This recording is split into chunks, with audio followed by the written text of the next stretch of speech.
181 present. माननीय मंत्री ji, first supplementary, mister R Dharmar, first supplementary, first question. So will the Minister of Labour and Employment please to the state the details of the progress of the employment grant generation schemes state-wise, including in the Tamil Nadu. The details of fund allocated and utilized for the such schemes during the last 3 years within Tamil Nadu. The whether such schemes can be actually reduced in the unemployment, it is in the country. If so, the details thereof along with the amendments made under these schemes, especially with the record to the withdrawal benefit. The whether government proposed to Thank you. Please be specific. urban employment Please be brief and specific. guarantee scheme and the lines of the NGNRECL. If so, the details thereof and the time by which it is likely to be the Please be employment. brief question. Okay. Thanks. Okay. माननीय मंत्री जी,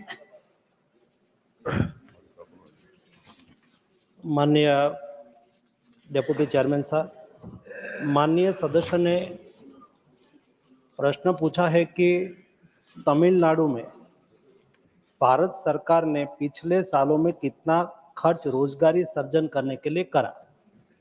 मेरा उत्तर यह है कि कुल मिला के रोजगारी सृजन करने की 8 महत्वपूर्ण योजना जो मोदी गवर्नमेंट ने चलाई है, FBRY, PMMY, मनरेगा योजना, PM स्वनिधि योजना और RSE योजना, इस टाइप की योजना के पीछे 2021-22 में 42 करोड़ रुपीस और 22-23 में 54,000 करोड़ रुपीस और 23-24 में 70,000 करोड़ रुपीस तमिलनाडु के लिए आवंटन करा गया है।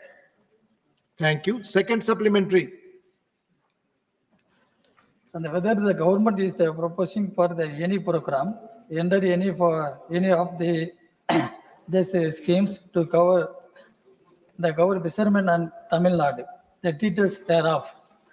And whether the government is proposing to launch any program, the like migrant employment generation program.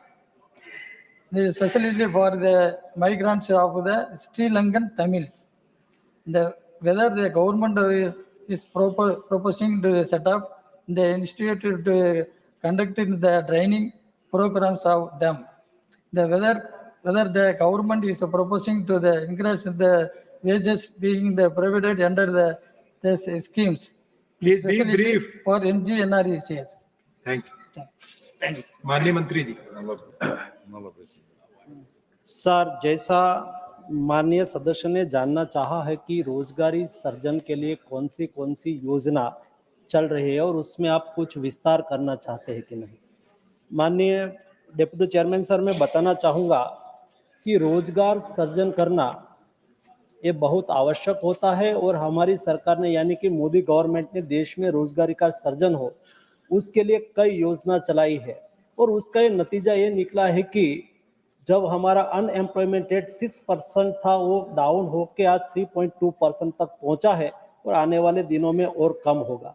लेकिन ये तब संभव हुआ है, उसके लिए सरकार की ओर से प्रयास हुआ है। मैं मोदी गवर्नमेंट के द्वारा चलाई जा रही योजना का केवल ब्यौरा देना चाहूंगा तो कुल मिला के 15 ऐसी योजना है जो हमारी सरकार ने रोजगार सृजन के लिए चालू करी है। हमने एक राष्ट्रीय कैरियर सेवा सर्विस नेशनल कैरियर सेंटर चालू करा, जिसमें कोई भी युवा हो उसको एम्प्लॉयमेंट चाहिए और जो जॉब देना चाहते कंपनी हो या तो कोई ऑर्गेनाइजेशन हो उसके पर जाके वो रजिस्टर करते हैं। ऐसे 30 लाख जॉब देने वाले का रजिस्ट्रेशन है और उसके पर जिसको जॉब चाहिए उसका भी रजिस्ट्रेशन होता है और वो लाखों की संख्या में वहां से लोगों को रोजगारी मिली है। मैं उसको आगे जाके बताऊंगा। प्रधानमंत्री रोजगार प्रोत्साहन योजना, ये योजना के द्वारा, ये योजना 2016 में चालू हुई है, यानी कि हमारी सरकार ने चालू करी। उसमें कुल 1,21,00,000 रोजगार का सृजन हुआ, लोगों को रोजगारी मिली। आत्मनिर्भर भारत रोजगार योजना, ये भी हमारी सरकार ने चालू करी। हमारी सरकार ने जो योजना चालू करी है उसका लाभ तमिलनाडु को भी मिल रहा है। वैसे ग्रामीण स्वरोजगार और प्रशिक्षण संस्थान के द्वारा रोजगार सृजन हो रहा है। वैसे दीनदयाल उपाध्याय ग्रामीण कौशल्य योजना, दीनदयाल अंत्योदय योजना, राष्ट्रीय शहरी और ग्रामीण दोनों के लिए आजीविका मिशन, पीएम स्वनिधि योजना, ये सब कार्यक्रमों के द्वारा रोजगार भी सृजन होता है, रोजगारी का अवसर भी मिलता है। प्रधानमंत्री रोजगार सृजन कार्यक्रम चलाया जा रहा है। प्रधानमंत्री मुद्रा योजना द्वारा कई ऐसे लोग हैं जो अपने स्वयं पर कुछ करना चाहते हैं लेकिन उसके पास पैसा नहीं है। ये बजट में भी पहले 10 लाख रुपया का आर्थिक सहयोग मिलता था। ये भी कोई टाइप की गारंटी की आवश्यकता नहीं। एक समय था जब कोई बैंक के लोन के लिए जाते थे तो बैंक कहते थे आप इनकम टैक्स दे रहे हो, आपके अकाउंट में इतना बैलेंस है। जो बैलेंस होता और इनकम टैक्स दे पाए इतनी स्थिति होती तो वो क्यों बैंक के पास जाता। लेकिन ऐसे गरीब युवक युवती जो धंधा रोजगार स्वनिर्माण स्वयं करना चाहते हैं, मुद्रा योजना के द्वारा कुल मिला के 18.29 करोड़ ऋण स्वीकृत हुआ है और ये स्वीकृति के द्वारा करोड़ों लोगों को रोजगार का अवसर मिला है। ऐसे 49 करोड़ लोग हैं, युवक है, युवती है, जिसको मुद्रा योजना के द्वारा सहयोग मिला। मैं बैलेंस नहीं, कंपैरिजन नहीं करना चाहता हूं। जैसा हमारी सरकार ने रोजगार सृजन के लिए प्रयास करा और सारे देश में रोजगारी का निर्माण हुआ, लेकिन मैं तमिलनाडु के माननीय सांसद को रिक्वेस्ट करूंगा, आपके राज्य के माननीय मुख्यमंत्री जी को जाके कहे कि सारे देश में रोजगार सृजन हो रहा है। भारत सरकार ने 15 विविध योजना के द्वारा रोजगार सृजन का कार्यक्रम चला रहे हैं। ये योजनाएं उनके राज्य में भी लागू हो रही है, वहां भी लोगों को लाभ मिल रहा है। लेकिन अपनी सरकार के द्वारा थोड़ा सा प्रयास करने की आवश्यकता है ताकि आज तमिलनाडु में अनएम्प्लॉयमेंट रेट 4.3 है, देश का अनएम्प्लॉयमेंट रेट 3.2 है। तमिलनाडु में मैं बताना चाहूंगा, जहां LFPR सर्वे के मुताबिक 60% LFPR हमारा था, वो कम होके 57% हुआ है।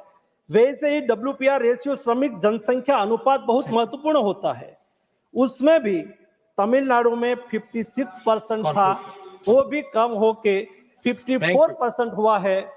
तो भारत सरकार के द्वारा रोजगार सृजन के जो प्रयास है उसमें तमिलनाडु सरकार सहयोग करेगी और विशेष एफर्ट करेगी, तो तमिलनाडु में भी रोजगारी का सृजन ज्यादा हो सकता है। माननीय श्री